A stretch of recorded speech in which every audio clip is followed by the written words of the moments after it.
Hello everyone, আসসালামু আলাইকুম। ঈদ কেমন কাটলো সবার? এবার ঈদে বাজেট ফ্রেন্ডলি একটা ট্যুর ছিল, কুয়াকাটা ট্যুর। তো চলুন আপনাদেরকে সাথে নিয়ে পুরো কুয়াকাটাটা ঘুরে দেখি। গাইবান্ধা বাস টার্মিনাল থেকে আমরা সন্ধ্যা 6টার বাসে উঠে পরদিন সকাল 9টায় কুয়াকাটায় পৌঁছে যাই। কুয়াকাটা যাবার সুবাদে পদ্মা সেতুও দেখে ফেলেছি।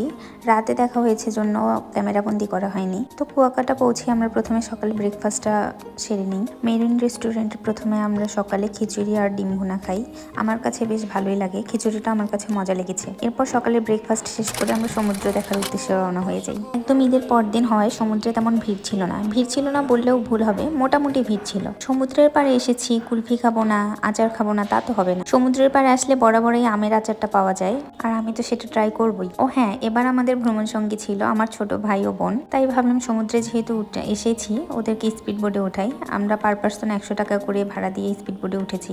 কুয়াকাটা সমুদ্র সৈকতের পানি অতটা স্বচ্ছও না, কিন্তু কক্সবাজারের মতন অতটা না, কিন্তু তারপরে সমুদ্র বলে কথা, একটা আলাদা সৌন্দর্য আছে। এরই মাঝে আমরা দুপুরের খাবার শেষ করে কুয়াকাটার বার্মিজ মার্কেটে ঘুরতে গিয়েছিলাম। কক্সবাজারের মতোই, নতুন তেমন কিছুই নেই, কিছু নেয়ার মতন দেখলাম না।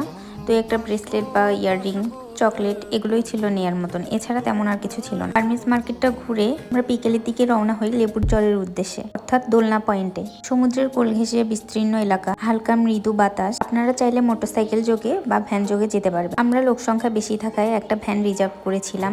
প্রতি 50 টাকা করে ভাড়া দিয়ে আমরা লেবুর চরে গিয়েছি এবং এসেছি। আপনারা সদস্য সংখ্যা কম হলে বাইক নিয়ে যেতে পারেন, বাইক নিয়ে গেলে বেশি উপভোগ করতে পারবেন রাস্তাটা, আমি পার্সোনালি যা মনে করি। যত বিকেল ঘনিয়ে আসছিল মানুষের সমাগম তত বেশি হচ্ছিল।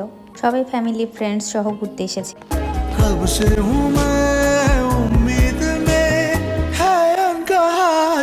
আমি সব থেকে উপভোগ করেছি দোলনা পয়েন্টটা। মানুষের সমাগম কম ছিল আর সূর্যাস্তের সময় হয়ে আসছিল। আপনারা যারা কুয়াকাটা ট্যুর দিবেন ভাবছেন তারা অবশ্যই লেবুর চর এই দোলনা পয়েন্টে আসবেন।